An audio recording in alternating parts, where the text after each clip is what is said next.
Hello friends, YouTube channel में आप सभी का स्वागत है। पिछले वीडियो में हमने जो भी ट्रेडिशनल प्रोसेस मॉडल है उसके बारे में देखा, like waterfall model, spiral model, prototype model, RAD model, incremental model. ये सारे के सारे वीडियो मैंने ऑलरेडी यूट्यूब चैनल पे शेयर किए हैं। Now today we are going ahead with another methodology, that is the agile methodology.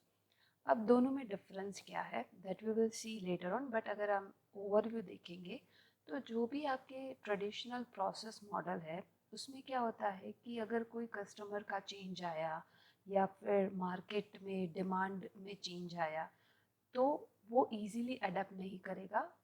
आपका जो भी एफर्ट है और कॉस्ट है वो इंक्रीज हो जाएगा। ये जो ट्रेडिशनल सॉफ्टवेयर प्रोसेस मॉडल्स है वो काफ़ी अच्छे थे अप टू द 2000 ईयर की, वहाँ अप टू द 2000 ईयर तब तक जो भी प्रोजेक्ट्स आते थे तो उसमें वो काफ़ी फिट होते थे।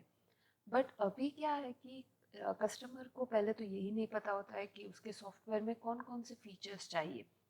कस्टमर ऑलवेज ऐसा बोलता है कि हम पहले ये बना देते हैं, उसके बाद देखेंगे कि क्या ऐड करना है, राइट। तो उसमें क्या है, इस टाइप के प्रोजेक्ट में चेंजेस आने के चांसेस बहुत ही ज़्यादा होते हैं। तो अगर आप traditional software process model use करते हो तो उसमें आपका कॉस्टिंग एंड एफर्ट इंक्रीज हो जाएगा, प्लस आपको उसमें स्केड्यूलिंग में भी प्रॉब्लम आ सकता है। So for that we have another methodology, that is the agile software development. Agile agile का मीनिंग ये होता है कि अजाइल मतलब चेंजेस आने, और जो भी चेंज आता है उसको इजीली अडेप्ट करना। मेन रीज़न यही है कि agile methodology is why popular, because जो भी आज के प्रोजेक्ट है, आज के टाइम के जितने भी प्रोजेक्ट है उसमें कंटिन्यूस चेंज आ रहा है, और उसको अडेप्ट करने के लिए हम traditional software process model use नहीं कर सकते, बिकॉज उसमें काफ़ी डिसएडवांटेज है। That's why we are using the agile software development. अब ये अजाइल सॉफ्टवेयर डेवलपमेंट क्या है? So it's agile is a time-bound and iterative approach for the software delivery, and it will build your software incrementally. Now, what is the meaning of it? First is highlighted word is time-bound. कोई भी methodology use करो, it is important that आप अपना software या product है वो time पे deliver करो।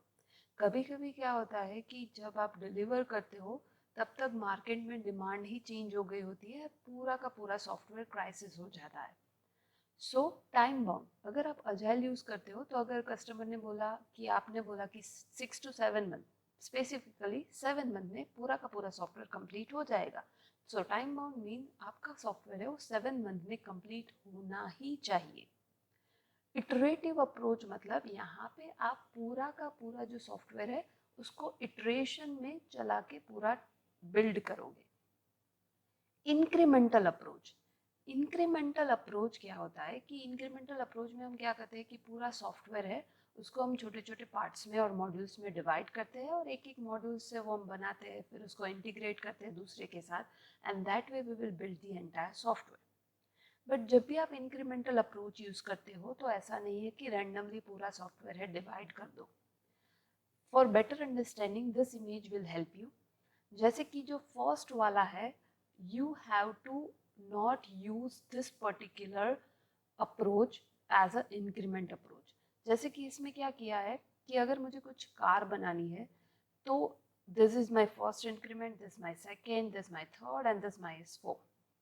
तो हम क्या करते हैं, इंक्रीमेंट मतलब क्या है कि आपका एक इंक्रीमेंट में आपका कुछ वर्किंग प्रोडक्ट होना चाहिए जो आप कस्टमर को दोगे और कस्टमर उसको इवेल्यूट करेगा। अब आपके कस्टमर को कार चाहिए, आपने क्या किया, फर्स्ट इंक्रीमेंट में एक टायर दे दिया। सो इससे क्या होगा, कस्टमर डिसएग्री हो जाएगा, मतलब वो एंग्री हो जाएगा और आपके साथ वो सेटिस्फाई नहीं करेगा, बिकॉज आपको एक्चुअल में बनाना था कार और आपने दे दिया टायर। सेकेंड इंक्रीमेंट में आपने क्या किया, 2 टायर इंटीग्रेट कर दिए और वो दिया, again customer will not satisfy here. फिर आपने अपर पार्ट जोड़ दिया और here also customer is not satisfy. Why? Because यहाँ पे कुछ भी वर्किंग नहीं है। आप वर्किंग दोगे तो कस्टमर को पता चलेगा। जैसे कि लाइब्रेरी मैनेजमेंट सॉफ्टवेयर है, मैं लॉग इन है तो उसमें सिर्फ यूजर नेम एंड पासवर्ड लगा के दे देती हूँ, customer will how will check it out कि ये चल रहा है कि नहीं चल रहा है। तो उसकी जो फंक्शनलिटी होती है, लाइक लॉग इन पे क्लिक करो तो वो आपको एरर है तो एरर देना चाहिए, अगर नहीं है तो वो रीडायरेक्ट होके और पेज पे जाना चाहिए, राइट? सो एटलीस्ट वर्किंग होगा तो ही कस्टमर को सेटिस्फेक्शन आएगा।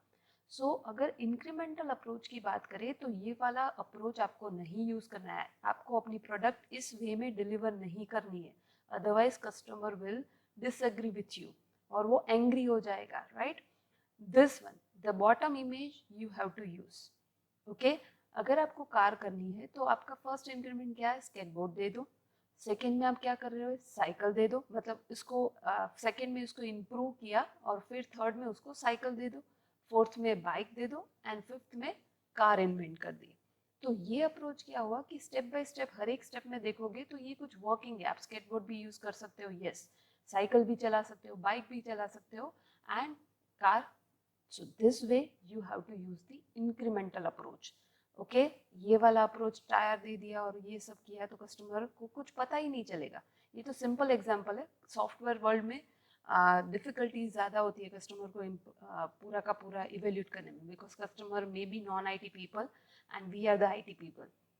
तो जो गैप है वो हमको रिड्यूस करना है, right? So you have to always use like this, not like this. Now जब भी आप अजाइल सॉफ्टवेयर प्रोसेस मॉडल्स या फिर अजाइल मेथोडोलॉजी यूज़ करते हो तो काफ़ी सारी टर्मिनोलॉजी है वो बाय डिफ़ॉल्ट आपको इम्प्लीमेंट करनी होगी, वो सपोर्ट करता है इन शॉर्ट। तो फर्स्ट है continuous planning.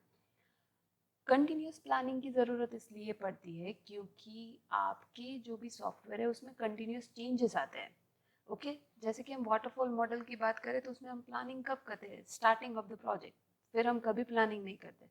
But agile methodology में क्या करना है कि जैसे ही चेंज आया प्लान करो, उसका शेड्यूल बनाओ, उसमें कितने एफर्ट्स चाहिए वो कैलकुलेट करो और उसके बाद उसको इम्प्लीमेंट और डेवलप करने का स्टार्ट करना है। So continuous planning is one of the term that or terminology you need to use whenever you go for the agile methodology. Next is learning and improvement.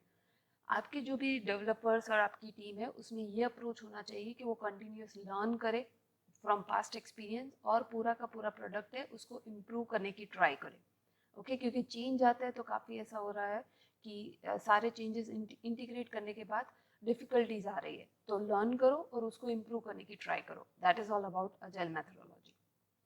Team collaboration होना यहाँ पे बहुत ही important है, because अगर आप यहाँ पे आप क्या कर रहे हो, पूरा सॉफ्टवेयर डिवाइड कर रहे हो, तो एक टीम है वो एक मॉड्यूल पे वर्क कर रही है, दूसरी टीम दूसरे मॉड्यूल पे वर्क कर रही है। तो अगर यहाँ पे टीम के बीच में कोलैबोरेशन नहीं होगा तो जब आप दोनों मॉड्यूल इंटीग्रेट करोगे तब डिफिकल्टीज आने के चांसेस है, क्योंकि आपने दोनों ने अच्छे से कम्युनिकेशन नहीं किया था। एक ने अपने हिसाब से पूरा डेवलप किया, दूसरे ने अपने हिसाब से। तो जब भी इंटीग्रेट होगा तो ये काफ़ी सारी डिफिकल्टीज रेज होगी। So team collaboration is again the important thing whenever you use the agile methodology. Evolutionary development मतलब पूरा सॉफ्टवेयर वो इवॉल्विंग नेचर में आपको डेवलप करना है। अर्ली डिलीवरी, जब भी आप अजाइल मेथोडोलॉजी यूज़ करते हो तो उसमें आप अर्ली डिलीवरी देते हो। दैट मीन्स वाटरफॉल मॉडल की बात करें तो हम उसमें क्या था कि 1 साल के बाद पूरा का पूरा प्रोडक्ट है वो डेवलप करते कस्टमर को देते, ऐसा नहीं कि बीच में हमने कुछ भी दिया, राइट? तो यहाँ पे ऐसा नहीं है, हम क्या करते हैं, थोड़ा भी मॉड्यूल आपने डेवलप कर दिया, इट्स इन वर्किंग मोड, तो हम कस्टमर को देंगे और उसको इवेल्यूट करने के लिए देंगे, राइट? सो कस्टमर को अर्ली डिलीवरी मिलेगी, उसको पता चलेगा कि मेरा एक्चुअल सॉफ्टवेयर का लुक एंड फील कैसा है, वो कैसे वर्क करता है, right? So that way we are just communicating with our customer and customer का सेटिस्फेक्शन इंक्रीज करने की ट्राई करते हैं by using this early delivery. And the most important thing, this agile software development is encourages the flexible response to the change. जो भी change आते हैं उसमें flexibility, उसको adapt करना है और उसको integrate करना है अपने पूरे के पूरे software में. So that is all about the agile software development. Next video में हम देखेंगे कि what is the difference between agile and waterfall model. So आज की वीडियो में हम इतना ही रखते हैं। Don't forget to subscribe my channel, bell icon पे क्लिक करना मत भूलिएगा ताकि मेरी अपडेटेड नोटिफिकेशन आपको आती रहे। Thank you all, bye bye.